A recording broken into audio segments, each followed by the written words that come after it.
We'd like to welcome our viewers to the Maple Beach studio here in Point Roberts. The Maple Beach studio is an extension of the Evelyn Roth Moving Sculpture Society based in Vancouver. I'd like to introduce Evelyn Roth and her husband, Harold Gent, who've established this studio here. Evelyn, could you describe what the Moving Sculpture Society is and how it got started? Well, the Moving Sculpture Society started about 15 years ago, and it was my interest in incorporating dance with sculpture. And the sculptures were woven and knit with dancers inside, and they were made of recycled materials. And eventually I discovered nylon, and the sculptures became larger and they became inflatables, and I began to work with children because my moving sculpture dancers had children, and they were really the first performers. So the Moving Sculpture Society actually does bookings and does children's festivals, world festivals. We do site installations, and here at Point Roberts we have a workshop and where we hire local people to stitch and sew, and we book out of Vancouver, and we travel all over Washington, California, and all across Canada. And how long have you both have been here in this location?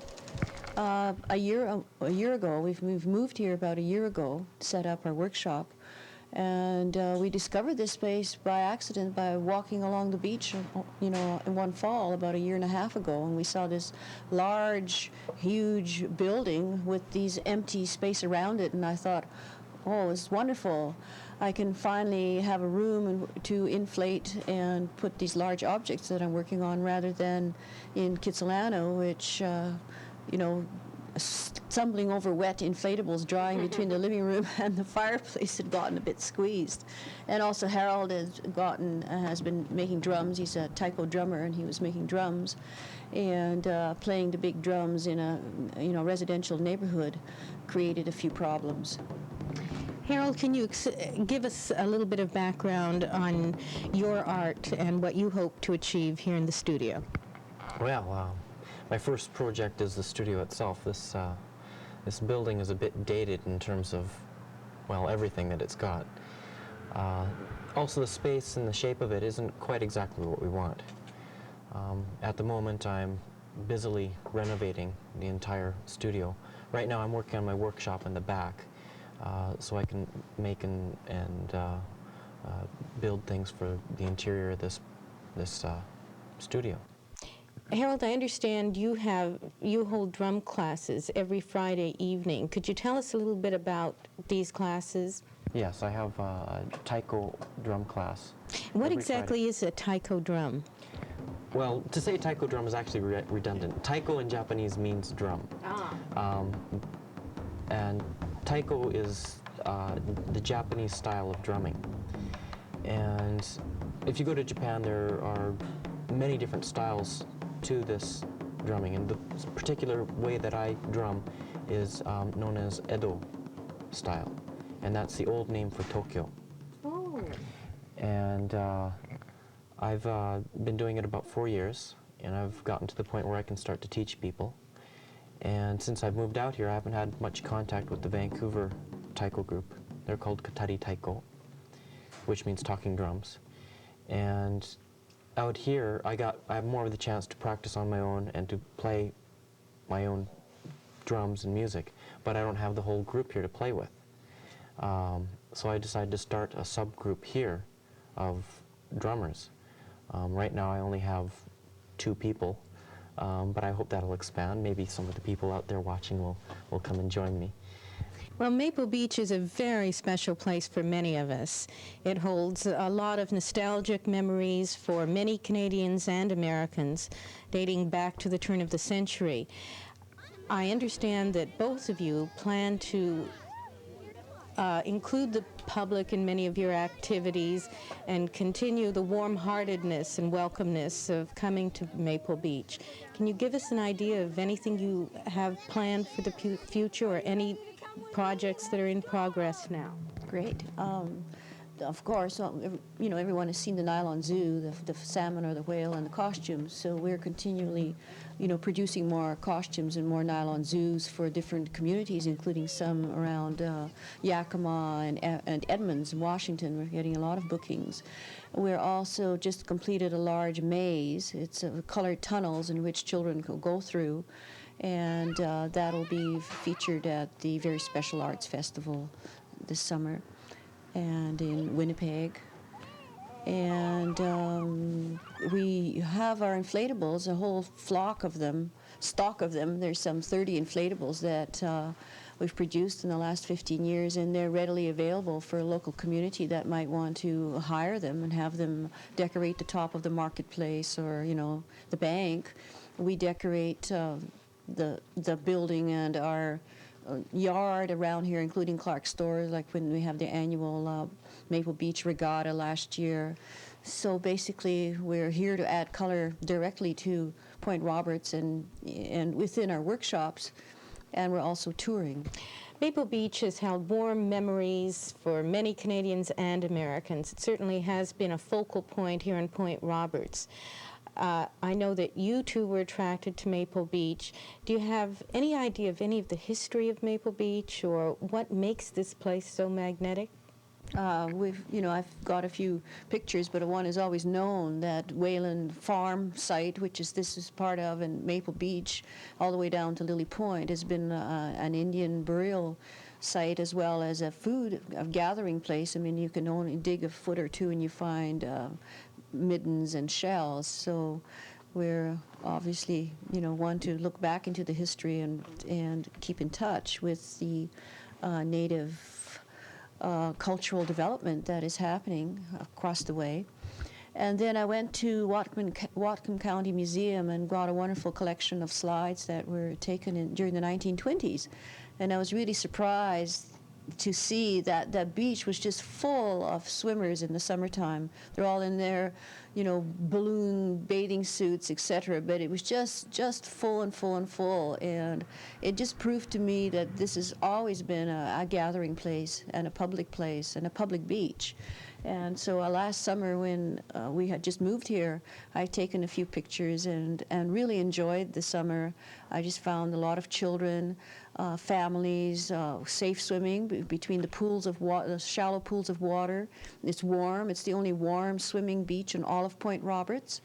And it seemed to be a trend with inflatable whales and turtles and sharks. So it was really fun to know that these smaller varieties of, blow-up inflatables were sort of hovering around while we were making these large, big inflatables outside. It just seemed to be the right place for us. Evelyn, you've been involved in recycling for a number of years now, and I believe you got involved in the early 70s. Can you give us a little idea of how you got involved and how you've continued to recycle and help us all with our environmental problems? Sure. I was really concerned about wool and mohair because it was a time where people wore those fluffy mohair sweaters and it was fashion. And the next year you could buy a dozen mohair sweaters for $1 at your local Salvation Army. And I just thought, what a waste of this wonderful natural material. And everyone is wearing synthetics and polyester and all of this stuff that I felt wasn't recyclable. So I collected the wools and sweaters and unraveled them and dyed them and made whole environments to live in, crocheted rugs, woolly walls, draperies. And that led me to find other materials that were reject, that were of a linear form that could be crocheted and knit into sculptures for dance and webs. Then I found a nylon cord, which is left over from the nylon tricot factories. And by finger crocheting this cord led to these huge play webs, first used in my dance company, where we slithered and moved, and a really wonderful movie was made of that. But eventually it led to workshops with elderly people and children, where they finger crocheted these giant webs that held 100 and 200 children, like at the Brisbane Commonwealth Games in Australia. So I always find that I can relate and refer to some of these old techniques that I learned a long time ago, and when we need walls to hang instruments and parts, that we can just crochet them up, or if we want extra play webs in the area or daycare centers, this is still being done. And one of the other materials that was linear in line that I came across was videotape. And every commercial TV station produces miles and miles of tape, and it's used about 200 times before it's actually discarded and put in the garbage. So it became a great media focus, and one of my first Canada Council projects to drive from Vancouver to St. John's, Newfoundland, recycling CBC videotape in each capital city in Canada. So the video car cozy and the TV trap and a lot of these articles that people knew me for, including a whole canopy for Expo in Spokane for the BC Pavilion, were made out of recycled videotape. But now with recycling becoming, you know, very more to the fore and much more urgent and important, there are a lot of environmental groups in high schools and in other ages too, and so I've been invited to do recycling workshops again. So out comes the videotape, not only to crochet fences around the yard to kind of hide some of the old material that's been left here from years ago that we might again recycle through Harold's welding shop, but the videotape also is, you know, used, and I always keep 2 or 3 rolls handy just for emergency's sake. You never know. You never know.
A shred of memory leaves the salmon shell. It is the memory of leaping with the shimmering young ones. It is the memory of spring.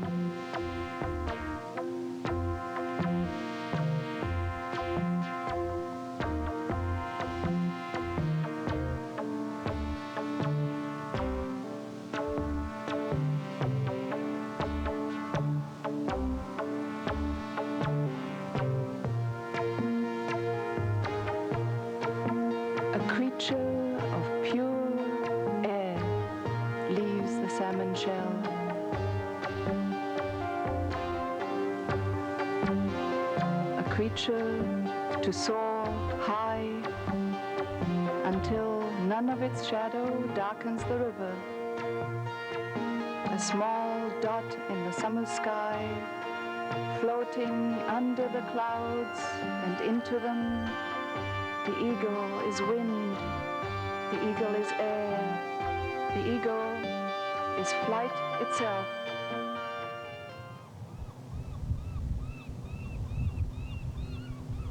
I believe that what you're trying to establish here is basically more of an artist colony.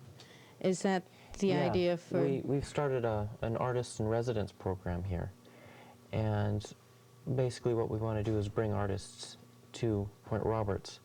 The reason being, this place is very inspiring. If you look down the road, you see Orcas Island out in Boundary Bay there, and the quality of this place is unlike any other place in the world.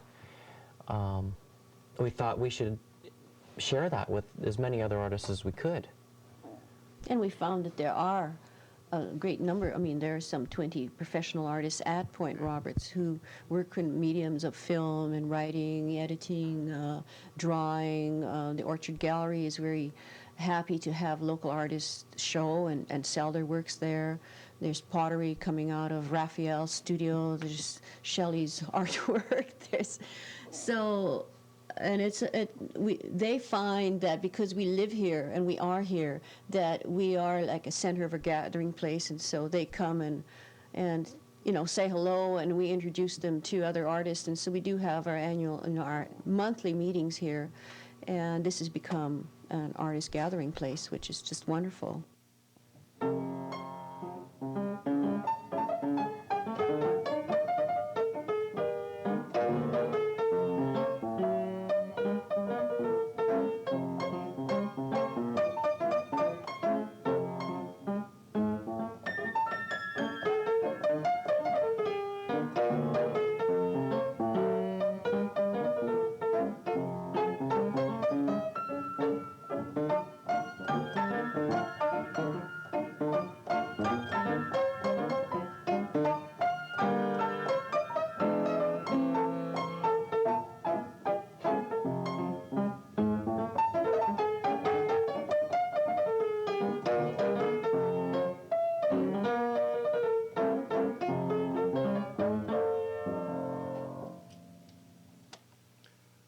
Stardust. Here at Maple Beach Studios, we bring with us many projects completed and ongoing.